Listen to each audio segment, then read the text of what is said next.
My name is Midid Migwa, and I'm 13 and turning 14 years old. I was named by my paternal grandfather after the Comprehensive Peace Agreement, CPA, that was signed by the then Southern rebels and the Khartoum government in 2005. A peace agreement that ended Africa's longest civil war. The Comprehensive Peace Agreement was later coined as Mal Midid by our local people, including my grandfather, who was once a member of the rebellion for most of his life.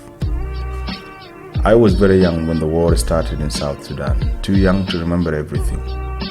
However, I've done my best to remember what I can and share the story of my family. I tell you not to seek help, sympathy, or an attention, but to raise awareness for other children who are suffering in South Sudan and across the world, as I did.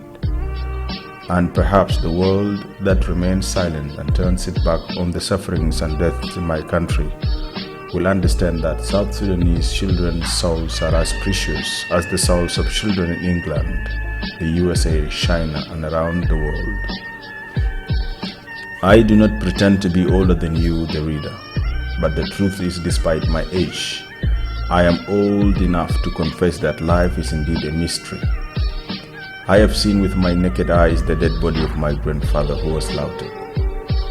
I have seen my mother, who was as beautiful as the evening sun, close her eyes for the last time as the result of hunger. I have seen the skeleton of my grandmother, who was eaten by beasts.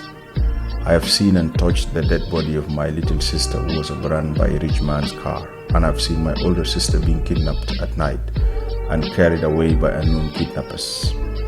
I may not get good readers, but please, my reader, disseminate this story and tell everyone near you that Midid wants all the nations and the to-be-born nations on earth to learn from South Sudan, if not by our precepts, at least by our examples, how dangerous is tribalism, sectarianism, incompetency, and how it is dangerous to elect leaders based on the technical know-how rather than the technical know-how.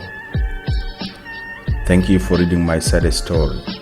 It means a lot to me to know that you will soon, after reading this book, be aware of the evil things that happen to children. I now ask no more than the justice and the safety of children and the elderly people in South Sudan and across the world. Love you, Midid Migwa, Goria Politaria, Summer 2018 AD.